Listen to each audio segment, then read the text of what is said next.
How are we doing, everybody, and welcome back into the SFS channel for our second video of the day here on a Tuesday morning, fresh off of that 49ers stomping of the LA Rams on Monday Night Football. In the last episode, we are talking about our Thrive Fantasy prop bet where we were let down by Brandon Ayuk because of how clock dominant and how the 49ers were able to control that football from the first snap of that game to the last with that dominant running attack. Debo was out there making plays. Elijah Mitchell was keeping them in possession of the football. And Jimmy G made just enough plays to keep those drives moving and ultimately scoring in the end zone for 6 points. So props to the San Francisco 49ers. You should go play some DFS props on Thrive Fantasy. Promo code Sizzle will get you a deposit match bonus between $10 and $100 on Thrive Fantasy. It's just like Underdog, but even better multipliers for those prop bets, which are like their pick'em sections. But in today's episode, we've got our 5 running backs that this past week, or even in week 9 heading into the bye, did some things that impressed me and have my arrow for them pointing upwards, and they are overall trending upwards on my rankings, either in the immediate present here or future as we move towards the end of this fantasy season. We're crossing that back half marker here. We are well past the halfway point, I suppose, as we get into week 11 now. So it's time to talk about some names that are trending upwards and can have critical impacts on your fantasy lineups for the rest of this season. So with that being said, that's enough talking from me. Let's hit the intro and get right into today's episode.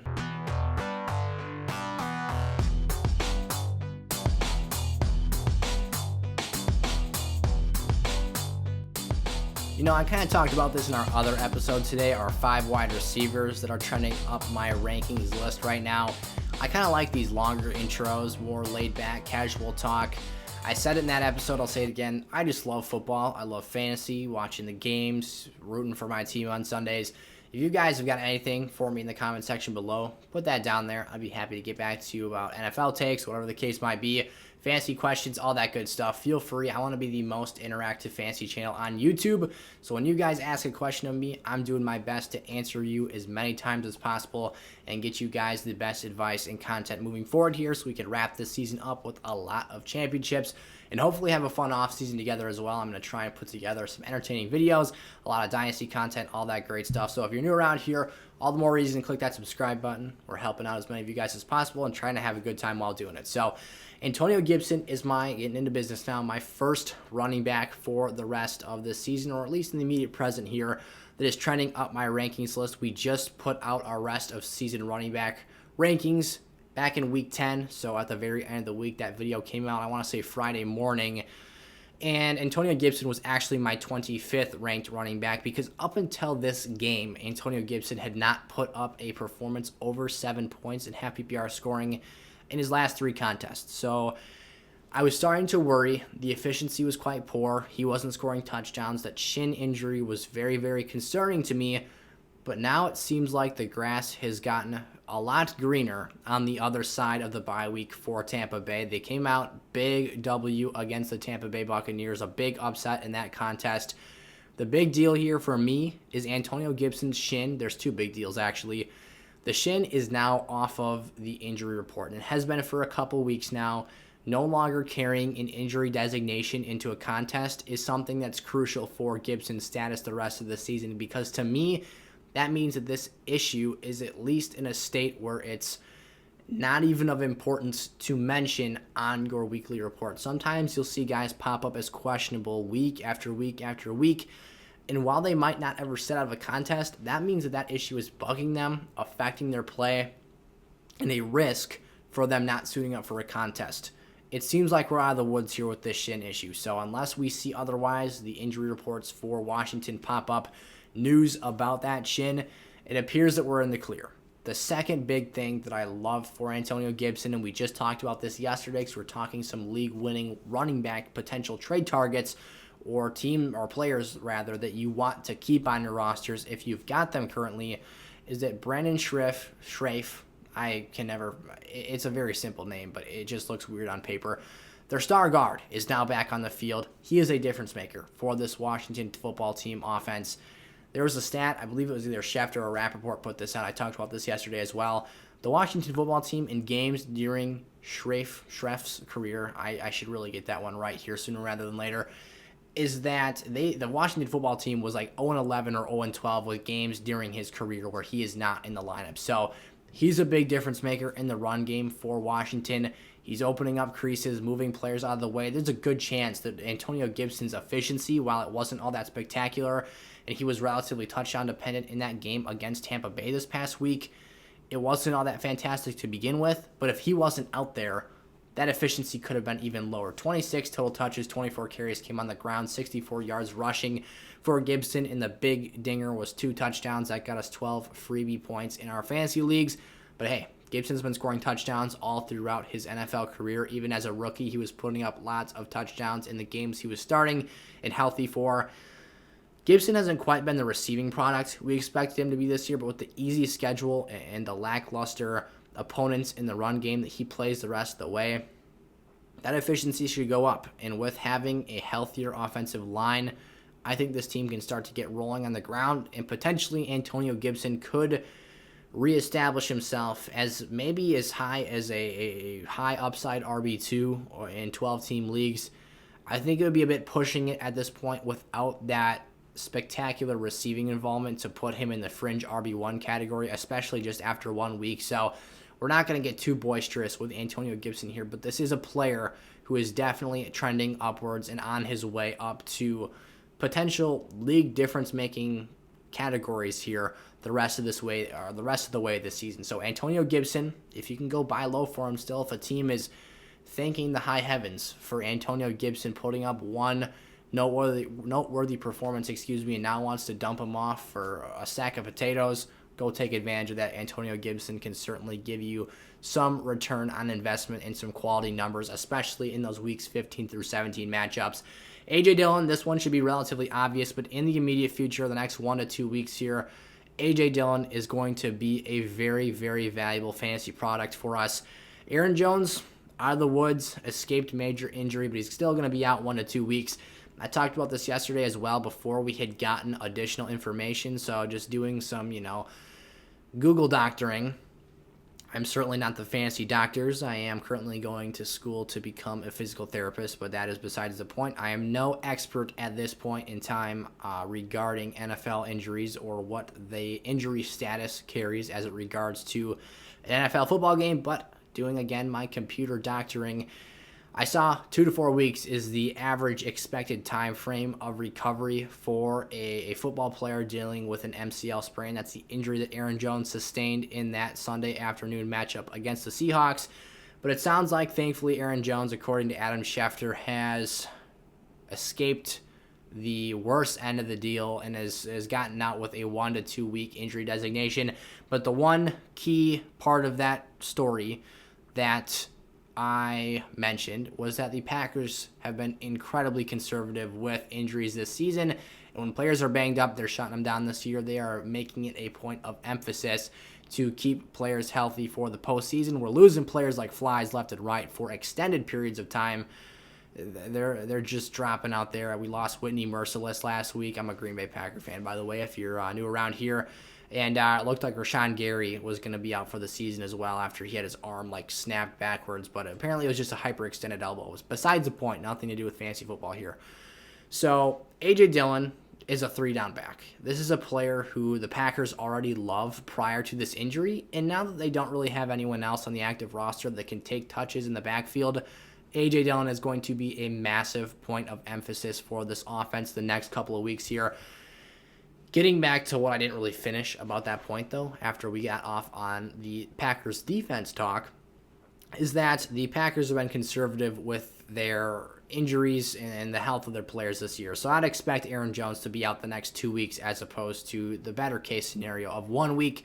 But I think if you're a fantasy manager, if you have the wiggle room and the flexibility, you'd probably have Jones, or rather have him just sit out that second game. Maybe a drop one in fantasy, but in terms of the chance of re-injury or him just being a lineup dud in less than 100%, I think that decreases your risk of that there. But again, A.J. Dillon, he can do it all. Catch passes, be a big body in the goal line, barrel people over in the run game. He's a physical player. We saw that over 120 yards from scrimmage, 2 touchdowns in relief of Jones last week. And again, we've seen some flashes of him when Jones is in the lineup because they'll almost alternate series of who is the back on the field. So we've seen a healthy dosage of A.J. Dillon. It hasn't quite been enough of him to be fantasy lineup relevant at this point, but he is certainly going to be close to the top 12 range in my weekly rankings. I haven't quite come out with those yet. I'm thinking about doing a top 24 running backs tier episode for you guys this week, maybe even a wide receiver one as well. We'll see how that video performs. But A.J. Dillon is certainly someone who's going to be up closer to the RB1 position group than he will be to the RB2 level position group. Now, he might be a high-level RB2 this week, but certainly someone who needs to be in your lineups over this next 2-week period while he is the starter for Green Bay. He's got Minnesota and the Rams, two teams we just saw. We said in the intro, we're coming fresh off of this video is being recorded late Monday night. So right after that 49er game, I wanted to make sure we didn't just record during the episode or during that game. I wanted to see that contest out in its entirety and be able to break that down, synthesize that information, and be able to bring that stuff to the table here for you guys in this episode since the Rams were on A.J. Dillon's schedule here. The 49ers kind of gave us a blueprint of how to make the Rams play football the way they don't want to, and that's control the clock, pound the rock, and make them have their offense sit on the sideline. Matt Stafford, we've seen him get a little bit jumpy when he feels, I almost feel like there's a pressure that Matt Stafford feels on himself to make a big play, because now we've seen him have time and time again careless, just over-aggressive interceptions. The one he threw targeting OBJ deep down the field, the announcers on ESPN were trying to spin that like OBJ ran the wrong route. He ran like a post-corner type route or some sort of a chair route up the sideline. Those are two very different routes, so we're all over the place here as well on the SFS channel. But the throw by Stafford was clearly enough time for him to make the decision, and then he just chucked it up into the middle into two safeties. So Stafford's decision-making the last couple of weeks has been a bit shaky. They really need this bye week that they're in for right now. Get OBJ on pace here. Figure out your offense without Robert Woods. Just get this thing under control, because it's been kind of an ugly process here. Besides the point, though, the 49ers ground game, what they did with lining Deebo Samuel up in the backfield and also having Eli Mitchell just play, punishing football and a physical brand of offensive, just putting the shoulder pads down and running linebackers over. That's what A.J. Dillon's going to do in this matchup if he gets the opportunity to start and Aaron Jones is out for that contest. Maybe Green Bay tries to rush him back for that game just because of the magnitude of that contest. That could potentially be a preview of an NFC Championship game, which my Packers would probably lose. But at the end of the day, A.J. Dillon should be in for a monster workload the next 1 to 2 weeks and be almost a no-question lineup start here in those contests. Clyde Edwards-Helaire. This is an interesting one here now. Just in nature of CEH returning from injury, or at least that being the hopeful expectation in Week 11 now, that's going to rise him up the rankings, obviously, because he wasn't really being weighted into the decision on a week-to-week basis, particularly because he's not playing games. Now, he did come back to practice last week. Eric Bieniemy, the offensive coordinator, said he looked good. That's encouraging news to hear. But what's encouraging for me, and we've got two players on the list for today's episode that we're going to kind of talk about this dynamic of how we found ways to grow their ranking despite them not playing, is I think the Chiefs learned something about themselves when Clyde Edwards-Helaire was not on the field, and I think that will have an impact on Clyde's usage when he returns to the lineup. Prior to Clyde Edwards-Helaire's injury, he had not seen more than 3 targets in an individual contest in the first 5 weeks of this season. Since then, if you've been watching Chiefs games, you'll hear the announcers talk ad nauseum about the cover 2 shell that all these defenses are running against Kansas City in an effort to prevent Tyreek Hill or, potentially Travis Kelce, but a lot more so Tyreek Hill, from frying them over the top on 70-yard Mahomes bombs down the field. In that time, in between Clyde Edwards-Helaire being healthy and not being healthy, we've seen Darrell Williams become a very, very integral part of the receiving game in Kansas City, and Patrick Mahomes is now checking the ball down to running backs a lot more than he was prior to this event. Mahomes joked a little bit after the game on Sunday night that Darrell Williams likes to consider himself a receiving back. That's pretty awesome, I think, for a player who's kind of just a pinball and can roll off players and score touchdowns in the goal line. he went up there and made that incredible grab. Now, Clyde Helaire is even shorter than Darrell Williams, so I would not expect CEH to get that type of pass downfield. But the point being here is that Pat Mahomes found an element of his game in checking passes down to running backs and using those players in the passing game that can be very useful. And when teams are taking away the deep pass, take what the defense gives you and get CEH the football. That's the message here. We said that CEH had not received more than 3 targets in an individual contest in those first 5 games. Darrell Williams, in the last 6 games without Clyde on the field, has 32 total targets, including 9 against the Raiders this past week. That's over, you've got your 6 games, 32 targets. That's over 5 targets per game. So the average is higher, 2 targets higher than in any individual game Clyde had prior in the season. So if Clyde can be more involved in the receiving game, see more touches, more opportunities to get him out in space, he's going to start creeping in PPR leagues back into viable RB2 territory and a lot more respectable numbers than we saw from him even prior to that injury. Michael Carter, another player whose receiving volume is a big factor in his value here.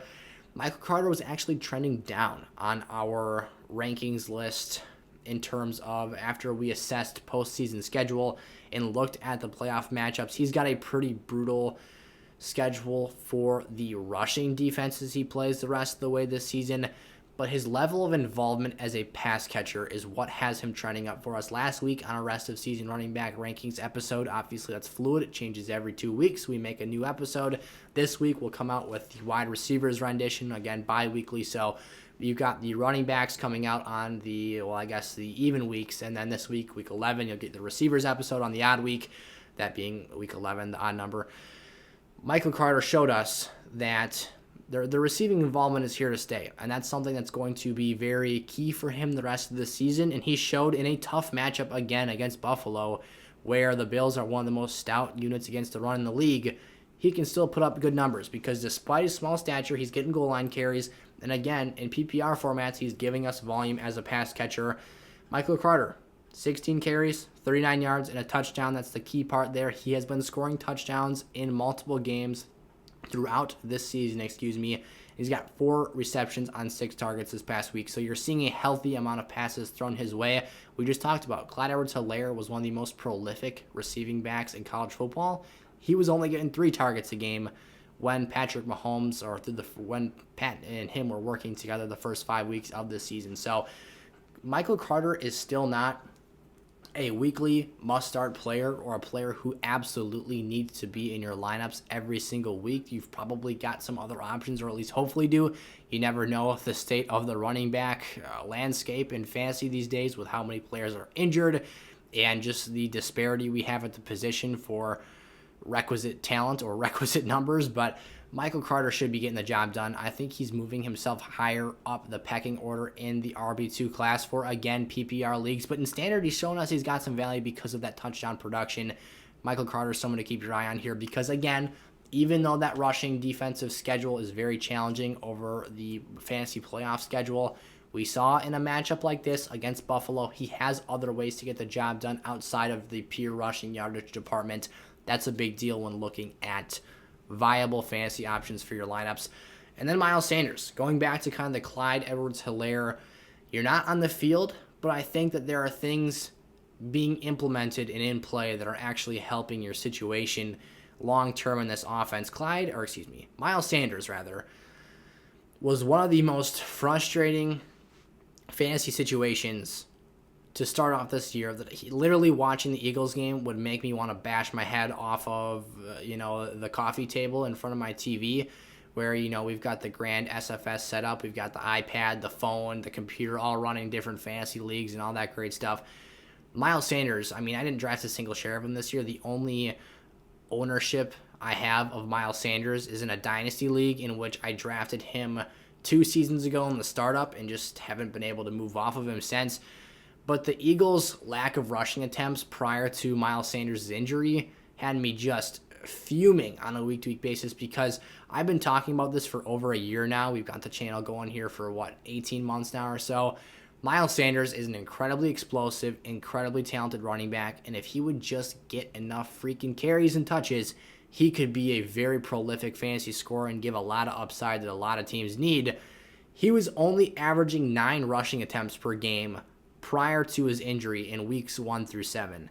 After that period of time, since week 7, so week 8 moving on to week 10, a 3-week stretch, Jordan Howard is averaging 13.6 rushing attempts per game, which is almost 5 carries more per contest than Miles Sanders, the RB1 on this roster, was getting, in addition to Boston Scott's 11 rushing attempts per game. So you've got yourself almost 25 rushing attempts per contest outside of Jalen Hurts. After your star, Miles Sanders has the talent to be a star in this league. He's clearly not at this point because he just hasn't been given the opportunity.